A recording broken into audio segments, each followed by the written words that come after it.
இது மலையாள இண்டஸ்ட்ரியில மட்டும் இல்ல, எல்லா இண்டஸ்ட்ரியிலயும் இருக்கு. அதை ஏன் இப்படி பெருசுபடுத்துறீங்கன்ற மாதிரி பலதரப்பட்ட விமர்சனங்கள் இருக்கு. அதுதான் நீங்களே சொல்லிட்டீங்களே, எல்லா இண்டஸ்ட்ரியிலையும் இருக்கிறது, எல்லா இடத்துலையும் இருக்கிறது தான். ஆண் பெண் சேர்ந்து இருக்கிற இடத்துலாம் இது நடக்கத்தான் செய்யும். இது நடக்கலைன்னா ஆண் பெண் சேர்ந்ததுக்கு அடையாளமே கிடையாது. தனியார் துறைகளில் இல்லையா, சினிமாவில் மாத்திரம்தான் இருக்குதா, கல்லூரிகளில் இல்லையா, எந்த இடத்துல தொழிற்சாலைகளில் இல்லையா, எங்கே இல்லை? ஆணும் பெண்ணும் சேர்ந்து இருக்கும்போது ஒன்று கிடக்க ஒன்று நடக்கத்தான் செய்யும். நாங்களாம் மாட்டினவங்க தாம்மா.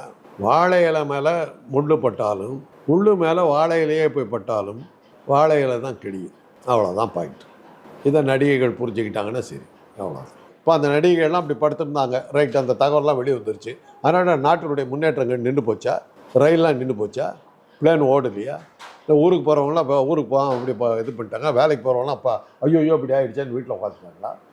என்ன பெரிய விஷயம் அது? ஒரு நடிகன் அவங்க 2 பேரும் காதல் காட்சியில் நடிக்கிறாங்க, பெட்ரூம் சீன் நடிக்கிறாங்க, எல்லாம் பண்ணுறாங்க. அதையும் தாண்டி வெளியில் போய் அதையும் பண்ணாங்க, கண்டினியூ பண்ணாங்க. அவ்வளோதான மேட்ரு. இது என்ன பெரிய விஷயம்?